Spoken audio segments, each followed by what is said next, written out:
Sahabatkus, renungan harian anak. Sahabatkus anak-anak, hidup aku bagi Kristus. Mari kita berdoa. Tuhan Allah Bapa kami yang bertata di dalam kerajaan surga, terima kasih Tuhan karena hari ini kami kembali belajar kebenaran firman Tuhan. Biarlah kiranya setiap kami yang mengikutinya, Tuhan yang memberikan kepada kami kesabaran, ketekunan, kemampuan untuk kami boleh mengikuti dan boleh mengerti dalam setiap hal yang akan kami dengarkan bersama-sama. Terima kasih Tuhan Yesus, pimpinlah kami dari awal sampai pada akhirnya. Ampuni dosa dan kesalahan kami, dalam nama Tuhan Yesus kami sudah berdoa bersyukur. Amin. Anak-anak, setiap keinginan yang akan saya lakukan belum tentu selalu benar. Karena keinginan saya belum tentu keinginan yang Tuhan mau kita lakukan. Tetapi jika keinginan saya yang bersandar pada Tuhan, maka saya akan mengerti dalam bertindak, bertingkah laku, bertutur kata. Nah, seperti pembacaan Alkitab hari ini yang diambil dari Amsal 21 ayat 6 sampai 12. Mari kita baca sama-sama ayat 8 dan 11. Berliku-liku jalan si penipu, tetapi orang yang jujur lurus perbuatannya. Jikalau si pencemooh dihukum, orang yang tak berpengalaman menjadi bijak. Dan jikalau orang bijak diberi pengajaran, ia akan beroleh pengetahuan. Anak-anak, Raja Salomo adalah seorang raja yang bijaksana, penuh hikmat yang Tuhan kasih kepada Raja Salomo. Nah, sebagai seorang raja, Raja Salomo berkuasa untuk melakukan sekehendak hatinya.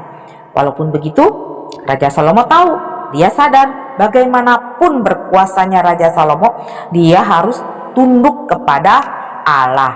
Ya, Raja Salomo harus patuh pada wewenang atau kekuasaan Allah, atau tunduk kepada hak Allah atas dirinya. Jadi setiap hal yang akan dilakukan oleh Raja Salomo pasti dengan campur tangan Tuhan, ya. Nah, Raja Salomo selalu bertanya kepada Tuhan. Semua yang Raja Salomo putuskan, baik atau tidak baik, semua dalam kendali Allah, semua dalam keputusan Allah. Nah, anak-anak, seorang raja seperti Salomo saja selalu bertanya kepada Tuhan dalam doa-doanya, apalagi kamu, saya. Nah, setiap perbuatan yang akan kita lakukan, kita terlebih dahulu berdoa, minta pimpinan Tuhan agar tidak salah dalam mengambil keputusan, ya. Nah, anak-anak, apakah Raja Salomo orang benar sehingga dia menjadi seorang raja yang bijaksana? Tidak ada seorang pun yang benar, ya. Ingat Roma 3 ayat 23. Nah, walaupun Raja Salomo adalah seorang raja yang penuh hikmat, tapi dia juga berdosa. Salomo pernah jatuh ke dalam dosa atau berbuat dosa, ya. Raja Salomo pernah mencintai banyak perempuan. Lalu Raja Salomo juga pernah menyembah berhala. Padahal Raja Salomo begitu sangat diberkati oleh Tuhan, ya. Walaupun begitu, Tuhan tetap mengasihi Raja Salomo, ya. Tetapi hukuman harus berjalan. Tuhan menghukum bangsa Israel. Tuhan menghancurkan apa yang sudah dibangun oleh Raja Salomo. Nah, anak-anak, perbuatan Raja Salomo adalah dosa. Tetapi bukan Raja Salomo saja yang berdosa, kamu, saya juga berdosa.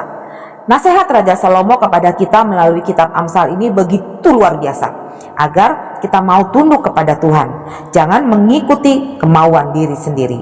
Misalnya gini, ya, kalau kamu dan saya mau sesuatu yang membuat kita senang, contohnya mau membeli HP yang baru, lalu memaksa orang tua untuk membelikannya, sedangkan itu tidak perlu. Nah, kita berdoa kepada Tuhan untuk diberikan kesabaran, supaya apa yang sudah ada pada kita selalu bersyukur. Lalu ketika ada teman kita yang sedang berkelahi nih, ya, kita malah memanasi mereka supaya kembali rame, kembali terus berkelahi. Tapi harusnya kan kita minta hikmat dari Tuhan supaya kita bisa untuk membuat teman kita bisa berdamai, ya, memisahkan mereka supaya jangan berkelahi, ya kan? Nah, anak-anak, ada satu contoh teladan yang begitu luar biasa, ya. Ketika dia ditugaskan untuk datang ke dunia meninggalkan kerajaan surga yang begitu mulia, begitu indah, ya. Dia datang ke dunia ini untuk menjadi seorang manusia, ya. Dia taat, dia patuh, ya. Dia datang ke dunia ini untuk menebus dosa kamu, dosa saya, ya. Dengan cara apa? Ya, dengan cara dia disiksa, dia dihina, bahkan sampai mati di kayu salib, ya. tetapi pada hari yang ketiga dia bangkit, naik ke surga, hidup kekal selama-lamanya. Ya, siapakah dia? Ya, dia adalah Tuhan Yesus Kristus. Ya, maukah kamu dan saya yang sudah percaya kepada Tuhan Yesus untuk hidup benar di hadapan Tuhan, untuk hidup mau memuliakan nama Tuhan, sehingga hidup kita bagi Kristus? Mau ya anak-anak? Nah, untuk anak-anak yang belum percaya kepada Tuhan, Yohanes 14 ayat 6, kata Yesus kepadanya, "Akulah jalan dan kebenaran dan hidup. Tidak ada seorang pun yang datang kepada Bapa kalau tidak melalui Aku." Puji nama Tuhan. Mari kita berdoa. Tuhan Yesus, kami mengucap syukur Tuhan, kami sudah mendengar kebenaran firman Tuhan. Biarlah kiranya Tuhan saja yang terus menolong kami, supaya kami mau menjadi anak yang taat, anak yang patuh, anak yang terus mau belajar kebenaran firman Tuhan, sehingga di dalam setiap kehidupan kami mau apa yang Tuhan mau lakukan di dalam kehidupan kami. Terima kasih Tuhan Yesus, kami serahkan setiap kami ke dalam tangan kuasa Tuhan. Biarlah Tuhan yang akan terus pimpin di dalam setiap kehidupan kami. Ampuni dosa dan kesalahan kami ya Bapa. Di dalam nama Tuhan Yesus kami sudah berdoa bersyukur. Amin. Sampai jumpa lagi. Tuhan Yesus memberkati.